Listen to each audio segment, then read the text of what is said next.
ఆకాష్ ఇచ్చిన birthday gift కి ఐశ్వర్య చాలా ఎమోషనల్ గా ఫీల్ అయింది. అప్పటికే చాలాసార్లు ఐశ్వర్య క్షమాపణ చెప్పినా కూడా మళ్ళీ ఆకాష్ ని క్షమించమని కోరింది. ఐశ్వర్య చాలా ఫీల్ అవుతుందని అర్థమై ఆమెని సముదాయించే ప్రయత్నం చేశాడు ఆకాష్.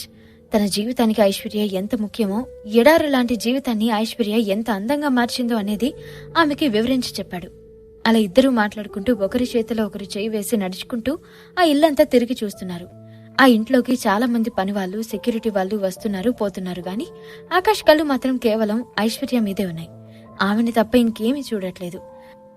మాటిమాటికి మూస్తూ తెరుస్తూ ఉన్న ఐశ్వర్య కలువలాంటి కళ్ళు, గులాబీ తోటల్లోని పరిమళమంతా అద్దుకుని తనకి మాటలు చెబుతున్న ఆ పెదాలని, గాలికి మేఘాల్లాగా ఊగుతున్న నల్లని కురులని, ఇలా తనలోని ప్రతి అందాన్ని చూస్తూ ఆస్వాదిస్తున్నాడు ఆకాష్. ఐషు లేకుంటే తన జీవితం ఏమైపోయేదో అని ఒక్క క్షణం ఆలోచనలో పడ్డాడు. మిత్ర కుటుంబం నుంచి బయటకొచ్చి విజయవాడ బస్సు ఎక్కకపోయినా, విజయవాడలో ఐశ్వర్యని ఆ సరైన సమయానికి కలుసుకోకపోయినా ఆకాష్ జీవితం మరోలా ఉండేది. ఇప్పుడున్నట్లు మాత్రం అసలు ఉండేది కాదు. మిత్ర ఫ్యామిలీ నీడ కూడా పడకుండా కష్టపడి సొంతంగా ఎదిగి తనకంటూ ఒక సామ్రాజ్యాన్ని విస్తరించాలి అనుకున్నాడు ఆకాష్. తనని చంపాలనుకున్న వారిని వెతికి పట్టుకుని తనకి బుద్ధి చెప్పాలని అనుకున్నాడు. దానంతటికి ఎన్నో ఏళ్ల ప్లాన్ కూడా వేసుకున్నాడు. వాస్తవానికి ఇదంతా జరగాలంటే చాలా రోజులు పట్టేది. కానీ కేవలం ఐశ్వర్య మీదున్న ప్రేమ కారణంగా ఈ మార్గం కాస్త సులువైంది. ఆమె శత్రువులు చేసిన దాడి కారణంగా ముంబై వెళ్లి అక్కడున్న మాఫియాని మొత్తం షేక్ చేశాడు. కేవలం ఐశ్వర్య మీదున్న ప్రేమ కారణంగానే ఇదంతా సాధ్యమైంది. ముంబైలో తనకంటూ ఒక బ్రాండ్ క్రియేట్ చేసుకున్నాడు. ఇప్పుడు ఆ మహానగరంలో ఆకాష్ అంటే అందరికీ హడల్. ఎవరైనా సాధారణ వ్యక్తికి ప్రస్తుతం ఆకాష్ చేరుకున్న స్థాయికి రావాలంటే మినిమం 20 years పైన పడుతుంది. కానీ ఆకాష్ కేవలం 3 years లో ఈ స్థాయికి అవలేలగా చేరుకున్నాడు. ప్రేమ మనల్ని ఎంత దూరమైనా తీసుకెళ్తుందని మనసులోనే ఆలోచించుకుంటూ ఐశ్వర్యకి థ్యాంక్స్ చెప్పుకున్నాడు ఆకాష్. అలాగే ఆమెను జాగ్రత్తగా చూసుకోవాల్సిన బాధ్యత తన మీద ఇంకా పెరిగిందని ఒకసారి గుర్తు చేసుకున్నాడు. ఐశ్వర్య ఇల్లంతా తిరిగి చూస్తూ ఉంటే అతను మాత్రం ఆ పని చూడకుండా ఏదో ఆలోచనల్లో ఉండడం ఐశ్వర్య గమనించింది. ఆకాష్ కడుపులో వేలితో సున్నితంగా పొడుస్తూ, హలో మాస్టారు, ఏ లోకంలో ఉన్నారు అని ఆకాష్ ముఖం మీద చిటికేసి పిలిచి, నేను మాట్లాడింది ఇంతసేపు చెప్తుంది ఏమైనా అర్థమైందా లేదా అని ఆకాష్ పై సీరియస్ అయింది ఐశ్వర్య. కానీ ఆకాష్ మాత్రం ఐశ్వర్య చెప్పింది ఏమీ వినలేదు. తన లోకంలో తాను ఉండడం వల్ల ఆమె ఏం చెప్పిందో ఏమడిగిందో లీలగా కూడా అతనికి వినిపించలేదు. అదే విషయం చెప్తే ఐశ్వర్య ఫీల్ అవుతుందని దాన్ని కప్పిపెట్టే ప్రయత్నం చేశాడు. ఐశ్వర్య, నువ్వు చెప్పింది నేను వింటున్నాను. ఈ విల్లా నీకు నచ్చింది అని చెప్తున్నా కదా, నాకు థ్యాంక్స్ ఏమొద్దులే. నీకు నీ టేస్ట్కి తగ్గట్టుగా ఉండేలా ప్లాన్ చేశాను. నీకు నచ్చితే నేను హ్యాపీ అని కవర్ చేసుకుంటూ చెప్పాడు ఆకాష్. ఆకాష్ తాను చెప్పింది ఏమీ వినలేదని అర్థమైన ఐశ్వర్య నడుం మీద చేతులు వేసుకుని గుర్రుగా చూస్తూ, ఆకాష్, ఇల్లు నాకు నచ్చింది. దీని గురించి ఇదివరకే చెప్పాను. అండ్ లోపల డిజైన్స్ కూడా నా టేస్ట్కి తగ్గట్టుగానే ఉన్నాయి. ఇది కూడా ఇదివరకే చెప్పాను. కానీ నేను ఇంతసేపు చెప్పేది వీటి గురించి కాదు. బెల్లం మాటంటే బొత్తిగా వాల్యూ లేకుండా పోయింది అని కోపంగా చూసింది ఐశ్వర్య. తనకి దొరికిపోయాను అని ఆకాష్ నాలిక గడుచుకుని కూల్ చేస్తూ, మరేం చెప్పావు బేబీ అని గోముగా అడిగాడు ఆకాష్. చాలాసేపటి నుంచి పిచ్చిదానిలా అరుస్తూనే ఉన్నాను. నువ్వు ఒక్క మాట కూడా ఆన్సర్ చేయలేదు. ఇంతలో ఏం ఆలోచిస్తున్నావు చెప్పు. నీ రెండో సెటప్ గురించేనా అని ఒక కనుబొమ్మ పైకి ఎగిరేస్తూ అడిగింది ఐశ్వర్య. అలా అడిగి తన ముఖమంతా మార్చుకుని చూసేసరికి ఆకాష్ ఐశ్వర్యని కూల్ చేయడానికి, గుర్తొచ్చింది. మనం ఎంతమంది పిల్లల్ని ప్లాన్ చేద్దామనే కదా నువ్వు అడిగింది అని సిగ్గుపడుతూ అడిగాడు ఆకాష్. అతను అడిగిన తీరుకి ఐశ్వర్యకి కోపం వచ్చేసింది. అబ్బో సిగ్గు, ఆడపిల్లల కంటే ఎక్కువ సిగ్గుపడుతున్నావు ఏంటి సార్? అయినా నేను ఈ ప్రశ్న అడగలేదు. అండ్ నువ్వు తెలుసుకోవాల్సిన విషయం ఏంటంటే నాకప్పుడే పిల్లల మీద ధ్యాస లేదు అని ఆన్సర్ చేసింది ఐశ్వర్య. సరే నువ్వెప్పుడైనా ప్లాన్ చేయి, కానీ ఎలాంటి వాళ్ళు కావాలో చెప్పు. నీలా ఉండాలా లేక నాలా ఉండాలా అని అడిగాడు ఆకాష్. ఆకాష్ మాటలకు ఐశ్వర్య సిగ్గుపడిపోయింది. సరే ముందు నువ్వు చెప్పు, నీకు అబ్బాయి కావాలా అమ్మాయి కావాలా? అమ్మాయి అయితే ఎలా ఉండాలి, అబ్బాయి అయితే ఎలా ఉండాలి అని ఐశ్వర్య ఆకాష్ జుట్టు నిమురుతూ అడిగింది. ఇంతసేపు ఇద్దరు మాట్లాడిన మాటలన్నింటికన్నా కూడా ఇవే చాలా ఇష్టంగా అనిపించాయి ఆకాష్కి. ఐశ్వర్య అడిగిన ప్రశ్నకి హుషారెక్కిన ఆకాష్ తనని దగ్గరికి తీసుకుని, ఇదిగో నాకు నీలాగే ఇలా గుండ్రని ఫేస్తో వాలు కన్నుల్లాంటి చిట్టి కళ్ళు, పొట్టి ముక్కు, అంతే చిన్నవైన కాళ్ళు చేతులున్న అచ్చు నీలాంటి అమ్మాయే కావాలి. నా చిన్నారి ఆయుష్ మళ్ళీ మరో కొత్త రూపంలో రావాలి అని ఆమె బాడీలోని ప్రతి పార్ట్ని టచ్ చేస్తూ అన్నాడు ఆకాష్. అబ్బో, కోరిక బాగానే ఉంది, కానీ ఎంతమంది పిల్లల్ని ప్లాన్ చేద్దాం అని ఐశ్వర్య సిగ్గుపడుతూ అడిగింది. చాలా అంటే చాలా మందిని ప్లాన్ చేద్దాం. ఒకరు మహేష్ బాబులా హీరో అయిపోతే ఇంకొకరిని విరాట్ కోహ్లీలా క్రికెటర్ని చేద్దాం. ఒకరు సానియాలా టెన్నిస్ ప్లేయర్ అయితే ఇంకొకరిని కట్రీనా కైఫ్లా హీరోయిన్ని చేద్దాం. ఆ రంగం ఈ రంగం అని కాకుండా ఏ రంగమైనా మనోళ్ళు సత్తా షాటేలా ప్లాన్ చేద్దాం. ఏమంటావ్ అని కళ్ళెగరేసి మీసం తిప్పుతూ అన్నాడు ఆకాష్. ఇంకా చెబుతూ ఉండగానే ఆకాష్ నోటిని ప్లాస్టర్ వేసినట్టుగా చేతితో ఆపేసి, అయ్యా బాబు ఆకాష్, ఆశ ఉండాలి కానీ మరీ ఇంత అత్యాశ ఉండకూడదు. నేనేమైనా మెషిన్ అనుకున్నావా అంతమందిని ప్లాన్ చేయడానికి? లే వదలు అని ఆకాష్ని విడిపించుకుంటూ దూరం జరిగి, ఇవన్నీ వద్దు కానీ ఆకాష్, నాకు నీలాంటి వాడు ఒక్కడైతే చాలు అని ఆన్సర్ చేసింది ఐశ్వర్య. అండ్ నీకు కష్టమైతే చెప్పు, ఎవరినైనా అడాప్ట్ చేసుకుందాం అని ఆకాష్ చెప్తూ ఉండగానే ఒక్కసారిగా తన మిత్ర ఫ్యామిలీ అంతా గుర్తుకొచ్చింది. మిత్ర కుటుంబం రక్తంలో తడిసి చనిపోయిన కొందరు తోబుట్టువులు, తన తల్లి శైలజ మిత్ర ఫ్యామిలీ కోసం కేటాయించిన ఏకైక బంగారు సింహాసనం, ఇలా అన్నీ ఒక్కొక్కటి బ్లర్గా అతనికి గుర్తొచ్చాయి. ఒకరికి మించి ఎక్కువ మంది ఉంటే జరిగే ఆస్తి తగాదాల గురించి ఆలోచించగానే తను చేసేది తప్పో రైటో అనే ఒక కన్ఫ్యూజన్ ఏర్పడింది. ఈ ఆస్తి తగాదాల వల్లే అతను చాలా చిన్న వయసులోనే చనిపోయే ప్రమాదం వచ్చిందనే విషయం లీలగా గుర్తొచ్చింది. ఆకాష్ తల్లి శైలజ కూడా ఆమె కళ్ల ముందు కదలాడింది. ప్రాపర్టీ దక్కించుకోవడానికి ఆకాష్ని వాళ్ళ ఇంట్లో వాళ్ళు అందరూ కనీసం జాలి చూపించకుండా గెంటేశారు. అది గుర్తొచ్చి కళ్లలో నీళ్లు తిరిగాయి. డబ్బు ముందు, ఆస్తుల ముందు బంధుత్వం కానీ సొంత రక్తం కానీ ఏది గుర్తురాదని, డబ్బే అన్నింటినీ శాసిస్తుంది అని ఆకాష్కి స్పష్టంగా జ్ఞానబోధ అయినట్టు ఫీల్ అయ్యాడు. శైలజ కూడా ఉన్నట్టుండి అంత చిన్న వయసులో గుండెపోటు ఎలా వచ్చిందో ఆకాష్కి అప్పుడు ఎంత ఆలోచించినా అర్థం కాలేదు. కానీ ఇన్నేళ్లకి ఇప్పుడు ఆలోచిస్తుంటే దాని వెనక ఏదో బలమైన కారణం ఉండుండాలి అన్న విషయం ఆకాష్కి మెల్లమెల్లగా అర్థం కాసాగింది.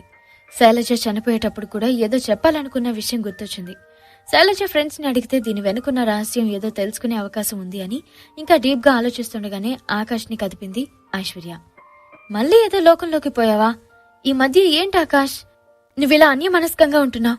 ఈజ్ ఎవ్రీథింగ్ ఓకే అని అడిగింది ఐశ్వర్య. ఏం లేదు, చెప్పు, నువ్వు ఏదో అంటున్నా అని అడిగాడు. ఈ విల్లా చాలా బాగుంది, ఇంతకీ ఎంత పెట్టుకున్నా? మనలో మాటగా నాకు చెప్పకూడదా? సీక్రెట్ తెలుసుకుంటున్నట్టు అడిగింది ఐశ్వర్య. నీకు రేట్ ఎందుకు అన్నట్లు మొహం అదోలా పెట్టి చూశాడు ఆకాష్. అతని చూపు అర్థమైన ఐశ్వర్య, ఏదో క్యూరియాసిటీకి అడిగాను, నిజం చెప్పాలంటే దీని ధర 50 కోట్ల పైనే ఉంది అని చెప్పాడు ఆకాష్. ఐశ్వర్యకి ఇష్టమని ఇంటిని ఎంత రేట్ అయినా సరే కొనాలని పట్టుబట్టి దీన్ని కొన్నాడు. అండ్ కొన్నాక కూడా అక్కడే ఆగిపోలేదు, చాలా జాగ్రత్తగా డిజైన్ చేయించాడు ఆకాష్. ఇంట్లో ఉన్న ప్రతి వస్తువు కూడా విదేశాల నుంచి కొని తెచ్చింది. ఇంట్లోని ప్రతి విభాగానికి ఫారెన్ నుంచి ఎక్స్పర్ట్ ని పిలిపించి మరీ డిజైన్ చేయించాడు ఆకాష్. ఇంటీరియర్ ని బ్రిటిష్ నుంచి స్పెషల్ గా డిజైనర్ ని పిలిపిస్తే ఫర్నిచర్ కోసం మరో దేశం నుంచి, ఎలక్ట్రానిక్స్ కోసం ఇంకో దేశం నుంచి, ఇలా అన్నీ కూడా విదేశాల నుంచి ప్రత్యేకంగా తెప్పించి చేయించాడు ఆకాష్. అందుకే ఇప్పుడు దాని వాల్యూ ప్రస్తుతం ఉన్న వాల్యూ కంటే ఇంకా ఎక్కువ పెరిగింది. ఐశ్వర్య మాత్రం దీన్ని 50 కోట్లు పెట్టి కొన్నాను అని అనగానే షాక్ అయిపోయింది. ఏంటి ఆకాష్, దీన్ని 50 కోట్లు పెట్టి కొన్నావా అని నోరెళ్లబెట్టి చూసింది ఐశ్వర్య. అంతటితో ఆగకుండా, 50 కోట్లు పెడితే బయట 100-200 ఎకరాలు కొనొచ్చు, ఒక్క ఇంటి కోసం ఇంత ఖర్చు చేశావా అని ఆకాష్ని కోపం ఆశ్చర్యం కలిసిన మిశ్రమ భావనతో అడిగింది ఐశ్వర్య. ఐశ్వర్య షాక్ అవుతుందని అర్థమైన ఆకాష్ ఆమెను కూల్ చేసేందుకు, నువ్వు మరీ అంత ఆశ్చర్యపోక ఐశ్వర్య, ఈ విల్లా ఓనరు గోవిందరాజు నాకు మంచి ఫ్రెండ్, అందుకే నాకు 30 కోట్లకి ఇచ్చాడు అని చెప్పాడు ఆకాష్. గోవిందరాజు పేరు వినగానే ఐశ్వర్య కరెంటు షాక్ కొట్టినట్టు స్టన్ అయిపోయింది. ఏంటి ఆకాష్ నువ్వు చెప్తుంది? ఎవరన్నావు? గోవిందరాజు అన్నావా? అతను నీకు ఫ్రెండా అన్న క్వశ్చన్ మార్క్ ఫేస్ తో ఆకాష్ని అడిగింది. గోవిందరాజు పేరు వినగానే ఆమెకి తన కాలేజ్ రోజులు గుర్తొచ్చాయి. కాలేజీలో తన ఫ్రెండ్స్ ని ఏడిపించినప్పుడు మొదటిసారి గోవిందరాజు పేరు వినింది ఐశ్వర్య. విజయవాడలో గోవిందరాజు పేరు వింటేనే పెద్ద రౌడీ అనే ముద్ర ఉంది. మంత్రిగా పనిచేసేవాడాయన. అతని జోలికి ఎవరు వెళ్లినా వాళ్ళకి లైఫ్ లేకుండా చేస్తాడు అన్న చెడ్డ పేరు అతనికుంది. ఆకతాయిలు గోవిందరాజు పేరు చెప్పుకునే చెలరేగిపోయినట్టు ఆమెకు గుర్తుంది. అప్పటినుండి గోవిందరాజు అంటే ఐశ్వర్యకి అస్సలు నచ్చేది కాదు. ఇప్పుడు నువ్వు గోవిందరాజేనన్నావా అని ఐశ్వర్య అడిగిన ప్రశ్నకి అవునన్నట్లుగా తలూపాడు ఆకాష్. అంటే ఆ గోవిందరాజ్ అంటే మిత్ర గ్రూప్ ఆఫ్ కంపెనీస్తో అతనికి లింక్ ఉంది కదా అని మళ్ళీ అనుమానంగా అడిగింది. ఆమె అడిగిన ప్రశ్నకి ఆకాష్ గుండెల్లో బాంబు పేల్చినట్టు ఫీల్ అయి మాట పెగల్లేదు. మౌనంగా ఉండిపోయాడు. ఇన్నాళ్ళు చుట్టూ ఇన్ని జరుగుతున్నా ఆకాష్ తను మిత్ర ఫ్యామిలీకి చెందినవాడనని ఎప్పుడూ చెప్పుకోలేదు. ఆ పేరు వాడుకోవడం అతనికి ఏమాత్రం ఇష్టం లేదు. అందుకే ఇన్ని రోజులు మౌనంగా ఉండిపోయాడు. కానీ ఐశ్వర్య ఇలా అడుగుతుంటే ఆమె ముందు తన ఐడెంటిటీని దాచిపెట్టినందుకు సిగ్గుతో తల వంచుకున్నాడు ఆకాష్. ఏదో ఒక రోజు తన గురించి చెబుదామనుకున్న ఆకాష్ ఐశ్వర్యకి ఇంత సడన్ గా ఇప్పుడు చెప్పాల్సి వస్తుందేమోనని టెన్షన్తో ఆకాష్కి చెమటలు పట్టాయి. ఐశ్వర్యకి మిత్ర ఫ్యామిలీ అంటే ఏమాత్రం మంచి అభిప్రాయం లేదు. వ్యాపార రంగంలో వాళ్ళు చేసే దారుణాలు అన్నీ ఆమె చూస్తూనే వస్తుంది. ఇంకా అండర్ వరల్డ్ లో మిత్ర ఫ్యామిలీ మెంబర్స్ జరిపే రక్తపాతం గురించి కూడా అప్పుడప్పుడు వార్తల్లో చదివి తెలుసుకునేది. పవిత్ర మ్యాన్షన్స్ తో పాటు ఈ కొండ చుట్టుపక్కల జరిగే డెవలప్మెంట్ ప్రాజెక్ట్ లో కూడా ఆమె కావాలని జాయిన్ అవ్వలేదు. మిత్ర కంపెనీకి మార్కెట్లో ఉన్న విలువను దృష్టిలో పెట్టుకుని ఐశ్వర్య ఇందులో భాగం కావాలని అనుకుంది. గాని ఆ కంపెనీ మీద ఇష్టంతో కాదు. గోవిందరాజు తనకి ఫ్రెండ్ అని ఆకాష్ చెప్పడం ద్వారా ఆకాష్కి మిత్ర ఫ్యామిలీకి ఉన్న సంబంధం ఏంటో తెలుసుకోవాలనుకుంది ఐశ్వర్య. గోవిందరాజు నీకు ఫ్రెండ్ అన్నావు కదా, అంటే అసలేంటి ఆకాష్? నువ్వు నా దగ్గర ఏమైనా దాస్తున్నావా అని సీరియస్ గా ఫేస్ పెట్టి అడిగింది ఐశ్వర్య. ఆకాష్కి ఇక నిజం చెప్పక తప్పలేదు. ఐశ్వర్య కళ్ళల్లోకి చూసిన ఆకాష్కి ఆమెకి పూర్తిగా నిజం తెలిసిపోయిందని స్పష్టంగా అర్థమైంది. ఆకాష్ నోరు తెరిచి నిజం చెబుదామని అనుకునే లోపే ఐశ్వర్య ఆగలేక, నిజం చెప్పాకాష్, నీకు మిత్ర ఫ్యామిలీకి ఉన్న సంబంధం ఏంటో ఇప్పటికైనా నా దగ్గర దాచకుండా చెప్పు. ఇప్పుడైనా నా దగ్గర నకిలీగా కాకుండా నీలాగా నువ్వుండు ఆకాష్. నీ ముసుగు తొలగించు అని సీరియస్ గా ఆకాష్ ని చూస్తోంది. ఇంతసేపు ఎంతో ప్రేమగా ఉన్న ఐశ్వర్య ఇలా కోపంగా మాట్లాడడం చూసి ఆకాష్ గుండె తరుక్కుపోయింది. తనని ఇంకా మోసం చేయలేను అనుకున్నాడు ఆకాష్. అవును ఐశ్వర్య, నీ మనసులో ఉన్న అనుమానం నిజమే. నువ్వు కరెక్ట్ గానే గెస్ చేశావు. నేను మిత్ర ఫ్యామిలీకి చెందినవాణ్ణి అని కుండ బద్దలు కొట్టినట్టు చెప్పాడు ఆకాష్. ఇన్నాళ్ళు తన గుండెల్లో దాచుకున్న రహస్యాన్ని ఈ రోజు బద్దలు కొట్టినట్టు మరి ఆమె ముందు వాస్తవాన్ని పరిచాడు ఆకాష్. అయితే ఆ నిజం ఐశ్వర్య చాలా చేదుగా అనిపించింది. అతని సమాధానం ఏమాత్రం తట్టుకోలేకపోయింది. ఇంతసేపు సైలెంట్గా ఉన్న ఐశ్వర్య అతను నిజం చెప్పగానే ఆమె గుండె వేల ముక్కలుగా పగిలిపోయినట్టు అక్కడే నిలబడి కన్నీరు మున్నీరైంది. చిన్నప్పటి నుంచి కూడా మిత్ర ఫ్యామిలీ అంటే ఐశ్వర్యకి ఏమాత్రం నచ్చదు. అలాంటిది తనని కట్టుకున్నవాడు ఏకంగా మాఫియాని శాసించి రౌడీయిజాన్ని పోషించే మిత్ర ఫ్యామిలీ నుంచి వచ్చాడని తెలియగానే ఆమెకు ఏం చేయాలో అర్థం కాలేదు.